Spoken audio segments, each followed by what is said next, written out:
అదే RTV app వార్తల్ని క్షణాల్లో చదివే అవకాశం ఉంటుంది. ఒక న్యూస్ పేపర్, ఒక టెలివిజన్ ఛానల్ మీ చేతుల్లో ఎప్పుడూ ఉంటాయి. ఈ మధ్య చంద్రబాబు కూడా అంటున్నారు, నేను తెలంగాణలో అంటే తెలుగుదేశం పుట్టిన గడ్డ ఇది, దీనికి పునర్వైభవం తీసుకొస్తా అంటున్నారు. మీకేమైనా అట్లాంటి అవకాశం కనిపిస్తుందా? అది ప్రజలు నిర్ణయించాలి. ప్రజలు ఎందుకంటే ఇక్కడ తెలంగాణ సెంటిమెంట్ పేరు మీద టీఆర్ఎస్ ఒక్కసారిగా 2 సార్లు ఎన్నికల్లో లబ్ధి పొందింది. తెలంగాణ వాదాన్ని ఏ రకంగా రాజకీయంగా ఉపయోగం చేసుకుందో ప్రజలు చూశారు. కానీ తెలంగాణ రాష్ట్రం ఏర్పడిన తర్వాత భారతీయ జనతా పార్టీ విధానం వల్ల కూడా 2 ప్రాంతాలు కూడా అన్నదమ్ములుగా 2 రాష్ట్రాలు అభివృద్ధి చెందాలి, అన్నదమ్ములుగా కలిసి ఉండాలని. కానీ మీరు ప్రాంతాల మధ్యలో విద్వేషాలు సృష్టించి రాజకీయ పబ్బం గడుపుకోవడానికి అలవాటు పడ్డ మీరు టీఆర్ఎస్ పార్టీ, కాంగ్రెస్ పార్టీ మనం చూసాం 2018 అసెంబ్లీ ఎన్నికల్లో తెలంగాణలో ఎప్పుడైతే తెలుగుదేశం పార్టీ అధినేత ఇక్కడికి వచ్చిన తర్వాత ఆయననే ఒక శత్రువులా చూపించి ఇక్కడ మన కేసీఆర్ కానీ టీఆర్ఎస్ విజయం చూసాం. రేపు పొద్దున చంద్రబాబు వస్తే అలాంటి పరిస్థితులు ఎదురయ్యే అవకాశం ఉందా? అంటే అప్పుడున్న పరిస్థితులు ఇప్పుడు ఉన్నాయని నేను అనుకోను. ఎందుకంటే Student-led startups. Connect with investors. Various internship opportunities. KL, deemed to be university. ఆ తెలంగాణ ఉద్వేగం ఇప్పుడు ప్రజలు కోరుకుంటారు. ఏ తెలంగాణ తెచ్చుకున్నది, తెలంగాణ వచ్చింది దేనికోసం? నీళ్లు, నిధులు, నియామకాలు. ఈ 3 కూడా ఈ ట్యాగ్ లైన్ అవుతుందో మొత్తం బీఆర్ఎస్ దాన్ని వంచింది, మోసం చేసింది, దగా చేసింది.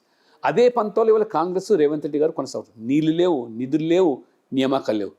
6 నెలలు కాలేదు వీధుల్లోకి వచ్చి ఇవాళ విద్యార్థులు, యువత కొలువుల కోసం మళ్ళీ రోడ్ల మీదకి వచ్చే పరిస్థితి వచ్చిందంటే ఆ ట్యాగ్ లైన్ విస్మరిస్తే బీఆర్ఎస్కి పడ్డ గతే వీరికి పడుతుంది. అంటే ప్రజలు కోరుకుంటుంది అభివృద్ధి, సంక్షేమము, కొలువులు, నీళ్లు కావాలి, ఆ రకంగా నిధులు రావాలని.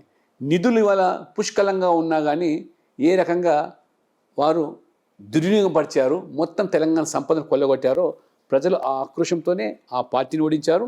ఇప్పుడు మొన్న పార్లమెంట్లో కూడా కాంగ్రెస్కు వాత పెట్టారు. 17 సీట్లలో వారు 8కే పరిమితమైనారు. బీజేపీ 8కి ఎదిగిందంటే బీజేపీ పట్ల వారికి అపారమైన నమ్మకం, విశ్వాసం తెలంగాణలో కలుగుతుంది. కాబట్టి 4 నుంచి 8కి వస్తే వాళ్ళు 3 నుంచి 8కి వచ్చారు కదా, వాళ్ళకి మీకంటే ఎక్కువ పెరిగిన అధికారంలో ఉన్న పార్టీ. 5 నెలల కింద అసెంబ్లీలో 64 సీట్లు స్వతహాగా గెలిచిన పార్టీ. అసెంబ్లీలో మేము 8 మాత్రమే గెలిచిన పార్టీ, ఇవాళ 8 ఎంపీలు గెలిచాం. 64 ఎమ్మెల్యేలు గెలిచినటువంటి పార్టీ ఇవాళ 8కే పరిమితమైంది. పైపెచ్చి వల్ల మేము 8 గెలిచిన దాంట్లో దాదాపు 46 అసెంబ్లీ స్థానాల్లో మొదటి స్థానంలో ఉన్నాం. 38 అసెంబ్లీలో సెకండ్ ప్లేస్ ఉన్నాం.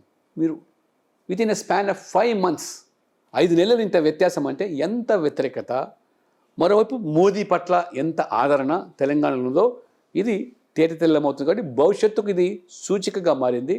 భవిష్యత్తు తెలంగాణలో బీజేపీ అనేది ఒక సంకేతంగా మన ఫలితాలు స్పష్టం చేస్తున్నాయి.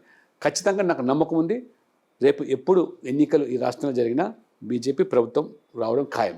మరిన్ని వీడియోస్ కోసం ఛానల్ ని సబ్స్క్రైబ్ చేయండి, లేటెస్ట్ అప్డేట్స్ కోసం వాట్సాప్ ఛానల్ ని ఫాలో చేయండి అండ్ లింక్ డిస్క్రిప్షన్ లో ఉంది.